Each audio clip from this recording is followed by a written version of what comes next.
রাধে রাধে, জয় Shrikrishna. Good morning, welcome back to my channel. আজকে আমি আমার রান্নাঘর থেকে আরও একটা নতুন ব্লগ শুরু করেছি। তো যাই হোক, এখানে সকালে টিফিনে হচ্ছে ব্রেড আর পালক পনির। এটা হচ্ছে ছেলের জন্য বেড়েছি আর কি। আর আজকে পালক পনিরটা হচ্ছে দুপুরের মেনুও। তো যেহেতু অনেকটা পরিমাণ বানিয়েছিলাম আর শাকটা খাওয়ানোটা খুব ভালো, আমি চেষ্টা করি সবজি না, আমার ছেলে মেয়েকে যতটা পটিয়ে পাটিয়ে খাওয়ানো যায় আর কি।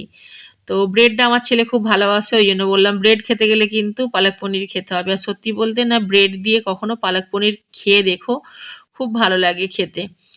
যাই হোক, দুপুরের তো ছেলের মেনু হচ্ছে স্যালাড আর ভাত আর পালক পনির, আর আমাদের হচ্ছে মাছের ঝাল আর ভাত। আর তার সাথে একটু লেবু নিয়েছি, এটা আমার ভাত আমি বেড়ে নিয়েছি। আর শীতের সময় নয়, দেখবে ধনে পাতা দিয়ে, টমেটো দিয়ে, পেঁয়াজ দিয়ে একটু মাছের ঝাল কখনো বানিয়ে খেও, আর কিচ্ছু লাগবে না, বিশ্বাস করো, আর কিচ্ছু লাগবে না। তো যাই হোক, কাতলা মাছ একদম জ্যান্ত মাছ ছিল, যার জন্য সেই হিসাবে কোনো মানে বেশি মশলা দিইনি আর কি, নর্মাল গুঁড়ো মশলা। আর মানে আদা রসুনটা দিইনি, জানো তো। ধনেপাতা, টমেটো, কাঁচা লঙ্কা চেরা এইসব দিয়ে দিয়েছি আর কি, আর একটু গুঁড়ো লঙ্কাও দিয়েছি, আর একটু ধনে গুঁড়ো এইসব দিয়ে মনে হচ্ছে দিয়েছি।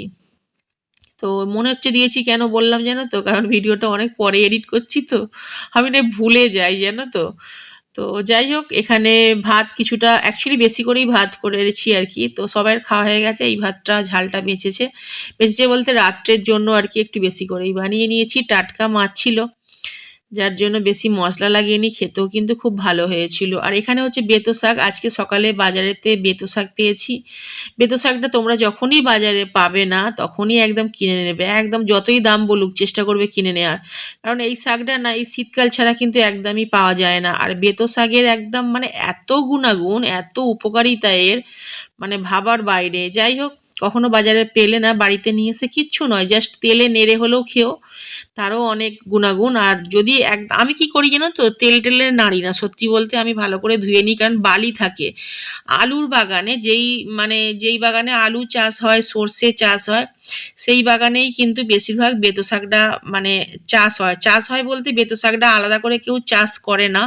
বেতো শাকটা অটোমেটিকই হয়, ঘাসের সাথে হয়, ঘাস হয় না দুল্প ঘাস টাস, তো ওই ঘাসের সাথে অটোমেটিক ওই শাকটা হয়। তো আর খুব বালি থাকে, যেহেতু আলুর বাগানে হয় না, তো সেই জন্য প্রচুর বালি থাকে। বাইরেটা বসে আছি, বসে নেই অ্যাকচুয়ালি, শুয়েছিলাম। তো অনেক দিন পর বাইরেটা বেরোলাম, ভালো লাগছে। চুন কিছু কিছু জিনিস পারে, তবে ওকে আমি একাকে গ্যাসের কাছে ছাড়ি না, কারণ টেনশন হয় তো। তো যখন হয়তো একদম ভালো লাগছে না, আমার শরীর খুব খারাপ, তো আমি নিজে গাইডে বলতে সোফাটায় থাকি, আর ওকে দেখতে পাই, আমাদের সোফা থেকে তো রান্নাঘরটা দেখা যায়। তো তখন ওকে হয়তো বলে বলে দিয়ে এই করবি, শরীরটা ভালো নয় গো। তো একদিন তো আমি ভিডিও বানাইনি, তো প্রত্যেক দিন যদি ভিডিও বানাতাম তাহলে তোমরা দেখতে পেতে। অনেক সময় তোমরা বাজারটা দেখতে পাও, কিন্তু বাজারটা কবে রান্না হচ্ছে, কখন রান্না হচ্ছে, সেটা তো দেখানো হয় না। প্রত্যেক দিন ভিডিও বানালে দেখতে পেতে। তো এই হচ্ছে ব্যাপার। আর ভালো লাগছে, খুব আরাম লাগছে, কিন্তু এখান থেকে যখন ঘরে ঢুকবো তখন একটা বিশাল বড় প্রবলেম, যেটা হচ্ছে প্রচণ্ড পরিমাণে কাঁপ দেবে, প্রচণ্ড পরিমাণে কাঁপ দেবে। এটা হচ্ছে বাইরে। আচ্ছা, হেলথ সেন্টার, তোমরা হেলথ সেন্টারটা দেখতে পাচ্ছ? আমাদের বাড়ির সামনেই একদম হেলথ সেন্টার, আমাদের বাড়ির সামনেই একদম হেলথ সেন্টার। তো খুব ভালো লাগে, প্রাউড ফিল করি, কারণ অনেক দূরে দূরে যেতে হয় হেলথ সেন্টারে কোনো দরকার পড়লে। তো আমাদের একদম মানে সরাসরি দেখা যাচ্ছে, একদম আমাদের ঘর থেকে পুরোপুরি, মানে যে ঝিলটা আছে, ঝিলের শেষে আমাদের বাড়ি, আর একদম অপোজিটে হচ্ছে, মাঝখানে কিছু নেই, মাঝখানটা পুকুর, পুকুর মানে ঝিলটা আর কি, আর কিছু নেই।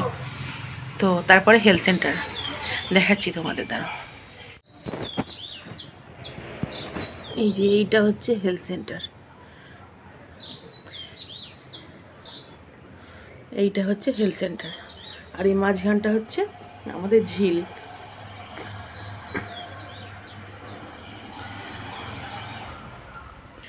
ভালো লাগে, দেখতে ভালোই। আমার ছেলে চেয়ারগুলো ওখানে বের করে রেখে দিয়েছে, ওর ঘরে ছিল।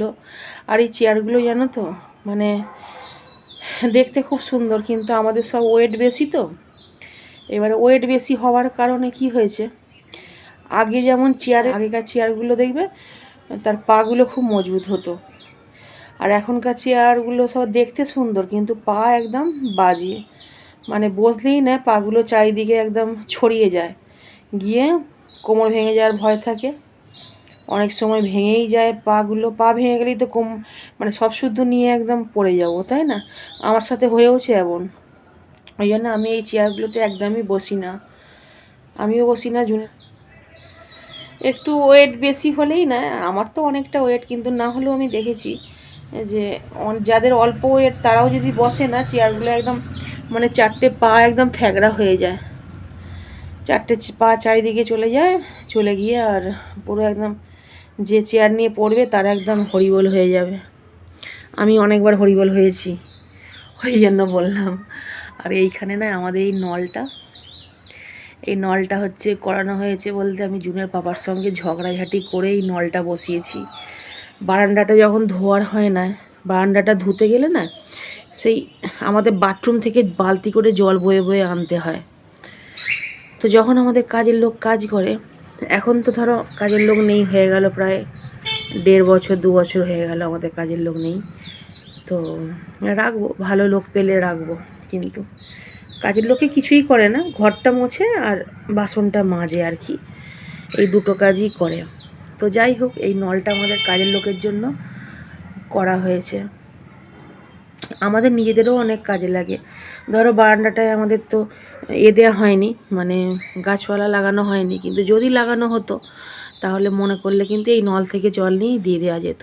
আর বারান্দাটা ধোয়ার জন্য সেখান থেকে বারবার জল আনতে হয়, তো ওই জন্য এখানে একটা আমি জোর করে ঝগড়া অশান্তি করে জুনের পাপার সাথে তারপরে এই নলটা লাগিয়েছি, কিছুতেই লাগাতে দেবে না। দরকার ছিল গো একটা, কারণ সেই মাথা থেকে না কাজের লোকেরা জল টেনে আনতে চায় না। আর বাথরুম জিনিসটা দেখো, যে যার বাথরুম সে তার ইউজ করে, ঠিক আছে, দাঁড়া এটা ঘুরিয়ে নিই। আর কি বলো তো, বাথরুম না যে যার ইউজ করে নিজের নিজের ঠিক আছে, অন্য কারোর বাথরুমে যদি ঢুকতে হয় তখন কিন্তু ঘেন্না লাগে। তো সেই ক্ষেত্রে হচ্ছে মানে ওদের তো ঘেন্না লাগবেই, তাই না? যার বাথরুম যত পরিষ্কারই হোক না কেন তবুও ঘেন্না লাগে, কারণ সে তো ইউজ করছে না, অন্য লোক ইউজ করছে না। তো ওদেরও একটু প্রবলেম হয়, বলে না কিছু, বাট আমি বুঝতে পারি। তো ওই জন্য বাথরুমে ঢোকে কোনো কাজ করবে সেরকম কোনো কাজ আমি ওদেরকে দিই না। জলটার জন্যই ওদেরকে বাথরুমে ঢুকতে হতো। সারাক্ষণ বাইক যাচ্ছে, সারা রাত বাইক যাচ্ছে আমাদের এইখানে। আর মাঝে মাঝে না অ্যাম্বুলেন্সগুলো যায়, তো আমার কি মানে ভয়ে বুক একদম ধুকপুক ধুকপুক ধুকপুক করে, আমি প্রচুর ভয় পাই। অ্যাম্বুলেন্সের আওয়াজটা আমার জানি না কেন খুব ভয় পায়, মনে হয় জানি না কার বাড়িতে বিপদ এলো, তারপরে কার বাড়িতে কে অসুস্থ হলো, কে মারা গেল, এরকম একটা মনে হয়, ভয় লাগে আর কি। তো চলো একটু শুয়ে পড়ি, অনেক দিন পর এইভাবে সামনে এসে তোমাদের সাথে কথা বলছি আর কি, ভালোও লাগছে। এই দেখো মাকড়সা, এই জন্যে আমি বাইরে আসতে চাই না, এই টিকটিকি মাকড়সা না আমার একদম পছন্দ নয়। চলে গেল ওই সাইডে, টিকটিকি মাকড়সা আমার মানে দেখলেই যেন আমার সেই গা ঘিন ঘিন টাইপের করে, মানে ইনফেকশানের ভয়, অন্য কিছু নয় যে ওরা আমাকে খেয়ে নেবে সেই রকম কিছু নয়, আমার একটু ইনফেকশানের ভয় হয় জানো তো। আজকে অনেক জায়গায় অ্যাসিড দিলাম, সাপের অ্যাসিড, ভয়ে দিলাম। ফল বিক্রি করতে এসেছে, জুনকে পাঠিয়েছি, আমি এইখানে বসে বসে ফলের দাম করলাম, আর জুনকে পাঠিয়েছি নিচে ফল কিনতে, যা কিনে নিয়ে আয়, দেখা যাক কী হয়। এই ব্যালকনিটা তো সামনে চলে এসছে, ওই ব্যালকনিতে যদি বসতাম তোমাদেরকে ফল কেনাটাও দেখাতাম। তো অনেকদিন ধরে না লেবু লেবু হচ্ছে, এই বছর আমরা এখনও অরেঞ্জ খাইনি আর কি, খাইনি বলতে জুন বায়না করছিল, তো এখনও কিনে দেওয়া হয়নি, উল্টো পাল্টা দাম বলে তো। আর দূরের বাজারে তো জুন যেতে পারে না, আর শুভম তো কিছু আনবে না, বিশ্ব ব্রহ্মাণ্ড শুভম ঘুরে আসে, কিন্তু শুভম নিয়ে আসবে না। তো জুনই নিয়ে আসে, আর নাহলে আমি এইখানে বসে বসে কিনি, কি করব বলো। তো জুন এখন যাচ্ছে, কিনে নিয়ে আসুক, দেখাচ্ছি তোমাদের। নিয়ে আয়, পিছনে যা তোর হাত পাত ধুতে হবে। এই যে জুন চলে এসেছে ফলগুলো কিনে নিয়ে, কি কি নিয়ে এসছে একটু বের করে দেখা যাবে? এই যে পিছনে ভালো হবে তো লেবুগুলো। আর এটা কি আছে? আঙুর।